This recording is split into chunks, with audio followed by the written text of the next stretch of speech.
So guys, this is going to be a little bit of a short one, but we are here. We're at episode 11 of the Coffee and Crochet podcast with Karen. I'm Karen Whooley, your host. I'm so excited to be here. It is going to be Christmas in a few days. I'm very excited. Christmas is my favorite holiday. And I'm so excited to be here, but this one's going to be a little short because I've been doing so much stuff outside of crochet that there's not a whole lot for me to tell you this week. I'm a little down. Yesterday we had to, I should tell you, I always record these on Tuesdays, so they go live on Wednesdays. And yesterday, Monday, my husband and I had to put down one of our cats. She was 16. Her name is Callie. I'm going to post a picture of her here. She was actually my daughter's cat. We took care of her after she got married because she's had so many health issues over the years. She finally, her arthritis had just got so bad, and she had a thyroid condition, and she had some other things that were going on. And yesterday, my husband and I finally decided we needed to talk to the vet about her in the morning, and the vet called, and we told her what the symptoms were, and she says it's time. So we had to take her in yesterday afternoon and put her down. That is the hardest thing I have ever had to do in my life. We've had cats before, and our cats, we've had the ones that lived a full life. We had to rehome one when I was pregnant with my son, because the doctor did not want me to have a cat in the house. Back then they always had all these things with the litter box and all that stuff. So a family member took Spike, his name was Spike, and let him live with the rest of their cats for the rest of his life. And then we had other cats when the kids were small, and we had to rehome because she kept scratching my kids. And Cassie my daughter was like 3 or 4, and she has a scar still from that cat on her face. So we had to rehome because she just did not have a good disposition for kids. And then our other cat, that was Shadow, and then we had Patches, and Patches ran away. So this was the first one of our cats that we had to put down, of any of our pets. I mean, we've lost 2 rabbits, and both of them, my husband watched one of them pass away. I mean, we saw it happening in progress. I had to go upstairs. I couldn't watch. But yesterday was the first time I've ever watched someone put down an animal, and I'm still a little stunned over that. So bear with me if I'm a little, not as animated today as I usually am, but I know she's not in pain anymore. She's not throwing up anymore. She's not walking with a hitch. So and I keep thinking that my mom was there to say hello when she made her way to heaven. So I'm going to cry. Okay, sorry guys. So anyway, that's where I'm at. And so it's been a week. And it's only Tuesday. You'll see this on Wednesday, but it's only Tuesday and it's already been a week. So anyway, let's talk about my current projects. Okay, so last week I showed you or told you about my daughter's scarf that I was making for her. And I promised you that I would take a picture if I had to wrap it. And I completely forgot to take the picture. It's already wrapped under the tree. It's done. I'm so sorry. So once I can get a picture of it, I will share it with you. It turned out really cute. I ended up, instead of cross stitching, I ended up using what I know as the chain stitch in embroidery to actually get the Sasquatch embroidered onto the scarf. It turned out really, really cute. This cross stitch was leaving too much white underneath the X's. The stitches were just too big. And so it just looked funny. I did like the first third of it, and it just looked terrible. So that's why I went ahead and took that out and then did the chain stitch, and it looks so much better. It's not even funny. So as soon as I can get a picture of it, I will post it. I don't know when that will be, but we'll see. And if I remember, that's the key. So in the meantime, what I decided to do is do like a palette cleanser project because I do have a sweater that I've shown it to you before. It's in a pomegranate color, and I was going to pick that up, but I thought, you know, holidays are here so quickly that I don't want to have to be thinking a lot with sizing and grading and stuff. So I'm doing kind of a palette cleanser thing. So I made, well, I should preface this with, we were cooking dinner the other night, and I looked at my hot pads, and they are also stained and so old. Some of them are probably 10 years old. And I said, you know what? I have some cotton in my stash. I'm going to just go ahead and make some new pot holders. So if you have never heard of the Magic Square pot holder, this is the Magic Square pot holder. I'm using Dishy, here it is, Dishy Multi from Knit Picks or We Crochet, and this is in the color Cup and Saucer. I don't know if this, I've had this in my stash for a while, so I don't know if this is a color that's still available, but it's a Magic Square, and I'll show you why it's a Magic Square. I finished this one last night. If you're part of the crochet crew or the former crochet crew, we had our last meeting on Monday, yesterday, and I showed them this partially made, but this one is done, and I started a second one, and I just want to show you. And if this is something you guys have never seen before and are interested in learning how to make, I'm glad, just let me know in the comments, and I will do a video on how to do these. I love these. These are the best pot holders. Anytime my kids changed apartments, I made them new ones. You know, when my daughter got married and they got their first apartment, I made some for her. Basically, you start with a chain, and then you work all the way around the chain. And so what ends up happening, this one's not quite as big, but that's the bottom of the chain. And if I tip it up right, it becomes a bag. And when it becomes a bag, you get to a certain point where you fold the sides of the bag down and they'll touch.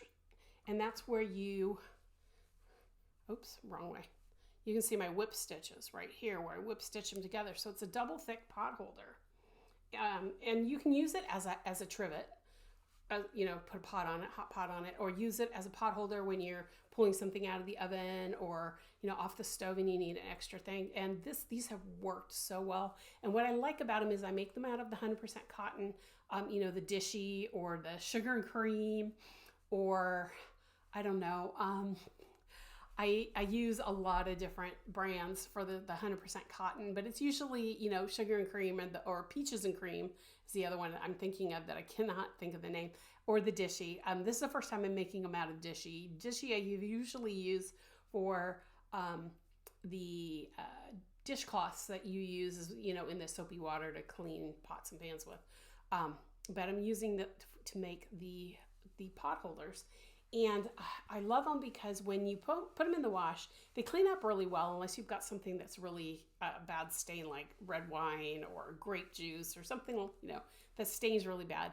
But they clean up really well. And then what I really like about them is because they're cotton, they do shrink down the first time you wash them a little bit, and it makes them a little denser, and they tend to work a little better because they're denser. Right now, there's a lot of holes in here.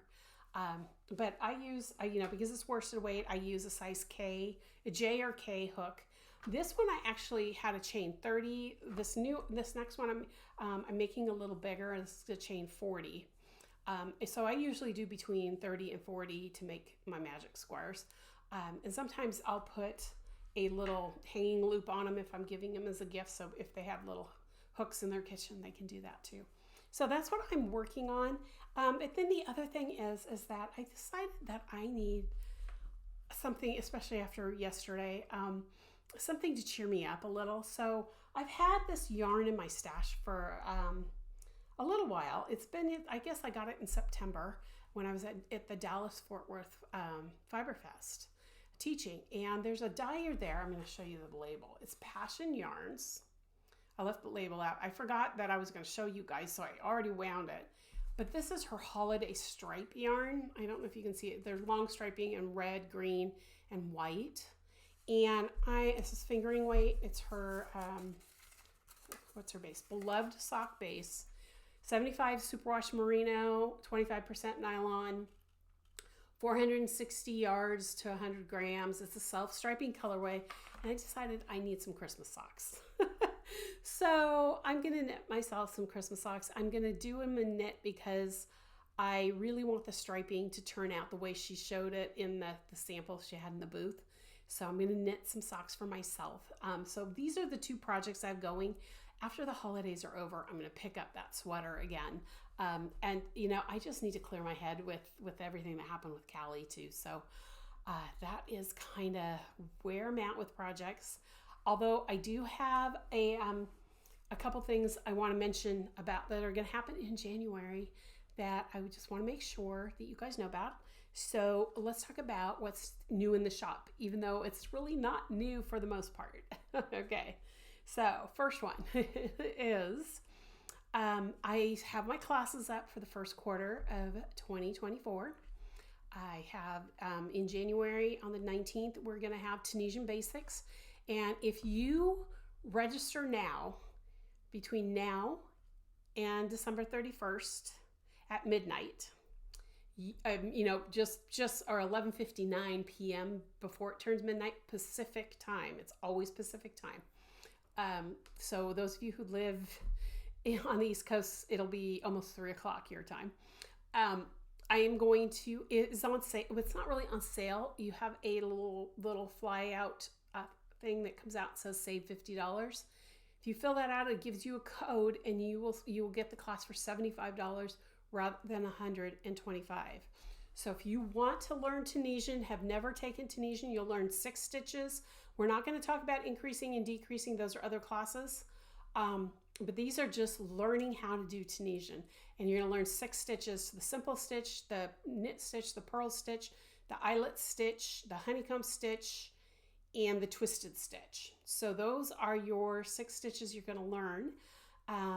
While you're learning it, what I usually do when I'm teaching that class is half hour on each one, and we do kind of a stripe on top of each other so that you can start a scarf when you can pattern it however you want. But if you are interested in saving money, you have until the 31st at 11:59 p.m. Pacific time to save $50 on the class. So, and then in February, I have beaded bling and Tunisian entrelac, which is a great next step for a person who wants to learn Tunisian. In Tunisian entrelac, you'll get a little bit of decreasing. You won't get increasing so much, but you'll get decreasing. In the future, I'm going to be doing some classes that do more increasing and that kind of thing. So watch for that. And then beaded bling is my bracelet class. If you go to my website under classes, you'll see it there. I have room and I have kits, so make sure you sign up for that one. That one is one of my most popular classes when I'm teaching it live. So if you're interested, it does come with the kit. I will ship that to you. If you register way in advance, I'll ship it to you early. I'm going to be closing the beaded bling probably in late January-ish. Or mid-January, because I want to make sure the kits get to everybody who is registered for that class. So I haven't put a date on it yet, but I'm going to put it on the listing there. And then in March, the first 4 Fridays of March, I am teaching my cuff down sweaters class. It is an hour and a half every Friday for 4 weeks. Then if there is a lot of question, I will add at least one Zoom call where you can ask me questions. I won't be doing teaching. I'll be helping you figure out where you're missing something. Because socks, honestly, guys, they're not hard. Socks are one of my favorite things, whether I knit them or crochet them. But crocheted socks are so easy. But heels and toes scare everyone. Now, granted, this is top cuff down, so the toe is not going to be so, undoable. You're going to understand it really quick. It's the toe up that scares everybody, that they're not getting the toe right, especially since crochet tends to spiral and it makes things look funny. I am going to schedule my toe up class later this year. I just want to get people making socks first before I throw that toe up sock in there. But if you're interested in learning how to crochet socks, that's the class for you. I'm always available in between classes too. So if you have a question, you can always shoot me an email.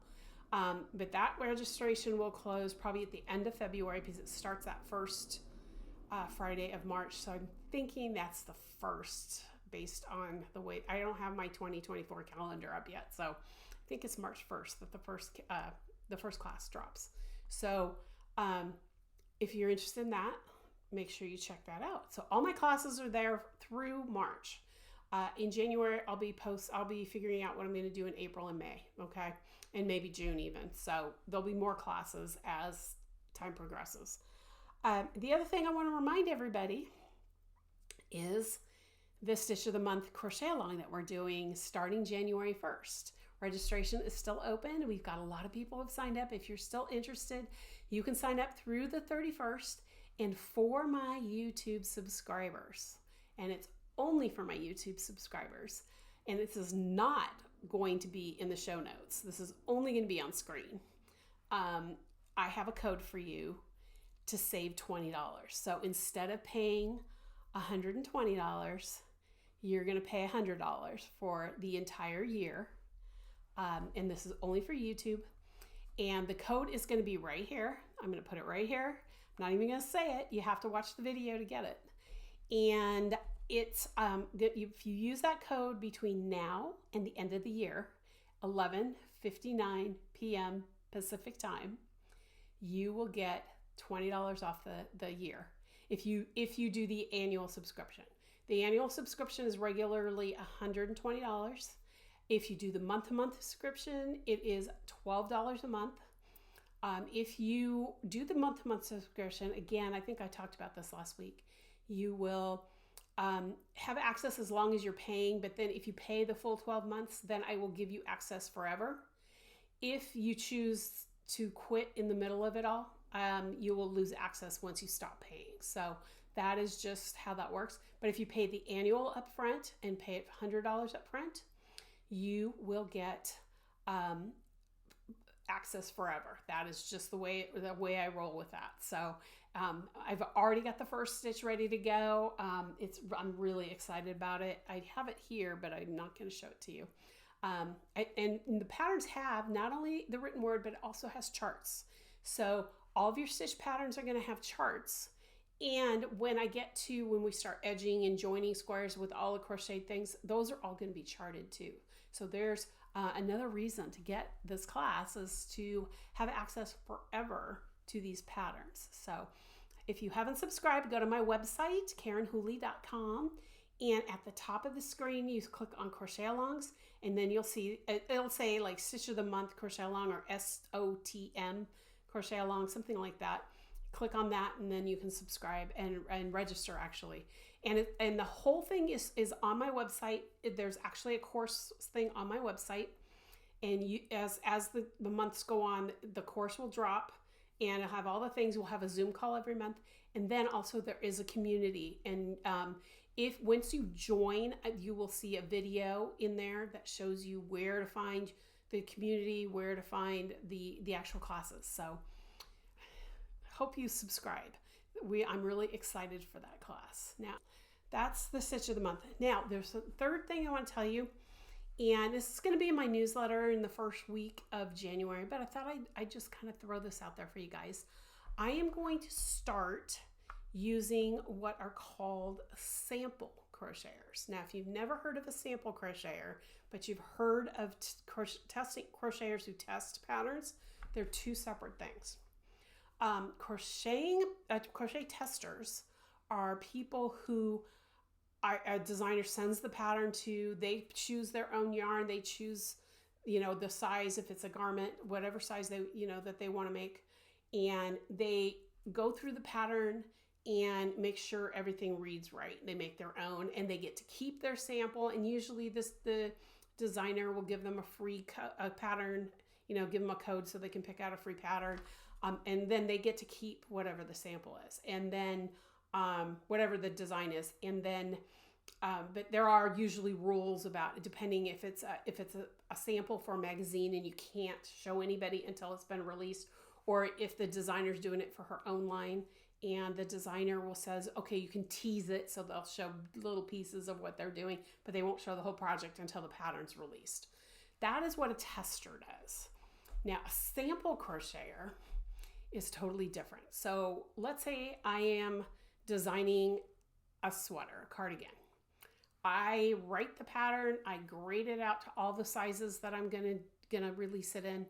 I send it to my tech editor. My tech editor runs the numbers. She has a swatch, a picture of a swatch so that she can see my gauge. And she helps me figure out, for me anyway, she helps me figure out how much yarn I need for every size. And then once that's done, she'll chart any, stitch charts, and she'll make the schematic for me. Excuse me, guys. And then once that's done, I get the yarn for the pattern, and I send the yarn and the pattern, the tech edited pattern, to the stitcher, and the stitcher actually makes the sample that's photographed. Now, in that case, a sample crocheter does not get to keep the sample. She does get to keep the pattern. She gets a copy of the pattern. Her name gets listed in the pattern as the person who made the sample in the picture. And she gets paid for her time. So like for a simple tank top, it might be $100, $125, depending on how complex it is, the weight of yarn you're using. Like if I give you lace weight yarn for something, I'm going to pay you a little bit more because it takes a little bit longer. So, it might be $100, $125 to create the sample for me. Now, when I do my garments or anything that has to be seamed or finished in certain ways, I have you crochet the pieces. So like if it's from the example of a tank top, I would have a front and a back, and that's it. And what I have you do is crochet them. I have you leave the ends hanging out. I have you block it though to the schematic, and then you ship the sample, what you've crocheted, whatever yarn is left over, and any notes that you have on the pattern, and ship it back to me. And once I get it and I approve it, then I send a payment to you for your time for doing that. So in January, I'm going to start using sample crocheters again. I stopped and I went back and looked before I did this. It's been since 2015 that I haven't used a sample maker. And the reason is I stopped using sample makers because when my kids went to college and I started having an empty house, I needed something to take my mind off that. And if I was having sample makers do that, I wasn't doing, my mind wasn't working. So I was making all my samples. I mean, Garden Shawls, Pineapple Passion, Coastal Crochet, Modern Italian Lace Crochet, all the books you see right here, all of those, every single sample was made by me. And that is because I just couldn't do it anymore. I mean, I could not have something in my hands to do. I mean, I could have done personal projects, and I did, but by doing that, it just got me over the fact. Now, I got over being an empty nester a long time ago. I mean, I still miss my kids, don't get me wrong. I love my kids. Anytime they come home, they are the most precious things in my life, but next to my husband. So, but I don't need to fill that time anymore with something. And so there's other things in my business that I need to do, like design more. Like next year, before April, I have 7 patterns I have to design. And I need those samples done. And then I have several other patterns that I've already designed that need to be crocheted up. So that's what sample crocheters. You'll hear sample knitters a lot out of my mouth because that's the common terminology, but this is all crochet. So sample crocheters. So if you are interested in doing something like that, make sure you're on my newsletter. The subscription information is in the show notes here. If you're interested, make sure you're on my newsletter, because as soon as I'm ready to start accepting applications for sample crocheters, I will let my newsletter know first. That's the best way for me to do it. Now, to become a sample crocheter, there is an application process, and I just want you guys to know it's simple, but it's not simple, because the sample is going to be photographed, and if I need to see your work before I give you a sample to do, And so you're going to have certain things that you're going to have to look at a pattern, and I'm going to purposely put an error in there, and you're going to have to find it. And I won't tell you that where I put the error. You're just going to have to find it as you're going through this. You're going to have to do several swatches for me of different weight yarns, and you following my directions exactly. And then what I have you do, I haven't decided if I'm going to have you ship them back to me, ship the whole application to me, which probably will happen. I used to do it all online, but I'm finding that sometimes pictures can be doctored, and I want to see the actual samples. And then once I get those, when I get a few of those, I will review them, and I will accept who will work and whose work will work for me. And then I will also ask for references if you've done any pattern testing. It doesn't have to be sample crochet. It could be pattern testing. And I will contact those designers to see how you were fit with them. And, if there was any comments they had that I, don't know, I can't tell from your work. So those are some important things. And there's things like you need to have attention to detail. You need to be able to read a chart as well as the words. You can't just do one or the other. You have to do both. And the most important thing is that you will meet deadlines, especially when I am sending out a sample to be made for something I'm under a deadline for. So like if I'm doing something for a magazine, I have a drop dead date that I have to get it into their office, and which means you have to get the sample back to me on or before the date I give you. So, and I prefer that you do it before the date. The date that I give you in the contracts, because everybody who's a sample crocheter gets a contract, is the absolute final date. It needs to be in my mailbox. And most of my sample crocheters will tell you that I give you ample time so that it's in my mailbox before it's due. So, and that's what I prefer. So I just wanted to throw that out there. It sounds like I'm a taskmaster, but the thing with due dates is so important. And being able to match my gauge, even if you use a different hook, but to match my gauge. And when you get the sample yarn, you will also get my swatch, so you can see what my gauge looks like. Yeah, I can say, 4 stitches to the inch and 3 rows to the inch, or actually it would be 16 stitches to 4 inches to 12 rows to 4 inches. But to say that and then to see it is 2 different things. So you need to be able to mimic my gauge. And so that's what the application process is. So those are my 2 biggies, is that you work to my gauge. Well, there's 3. Work to my gauge. You are good at meeting deadlines, and you're great at following directions. So if I say, do not modify this, if there's a question, ask, you stop, you send me an email, and we hash it out before you move on. Because a lot of people will just want to keep going, and they won't wait for my instruction, because it might be an error in the pattern that my tech editor and I didn't see. And if you keep going and you modified it in a way that is not not going to work for me the way I write patterns, or it's just not going to work in general, there's a problem. So those are the 3 things you have to think about.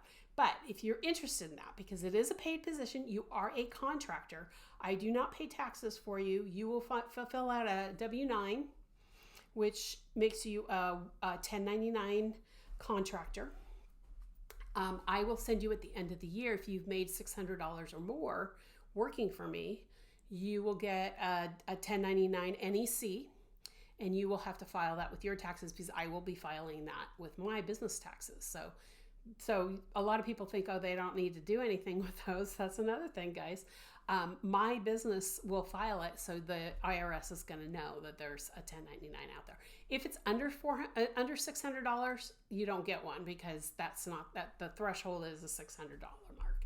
So if you only do 2 projects and I pay you $300, you don't have to worry about the taxes. But I still file something saying that I paid you, but anything over $600 you don't have to file for. So that is the other thing I wanted to talk to you about. And that's pretty much it. I just have one comment from last week. I'm going to pull that up here. And it was from Deborah Wortman, 1712. And she said, I just finished watching your video, Karen, and I went right to Amazon and ordered Savvy Single Crochet. I love the many different textures in crochet, and I look forward to incorporating some of these into future projects. And I'm so excited that she ordered that book. That book it was a long time coming when I actually designed it, and it's still been a pretty popular book. And actually, that is going to be one of my classes in the new year, probably in April, May, or June. I'm going to teach that class because people have been asking me about that. So I might teach that class. It's a fun class. It's quick. It's a 3-hour class, but it goes really quick. You're going to learn 6 stitches.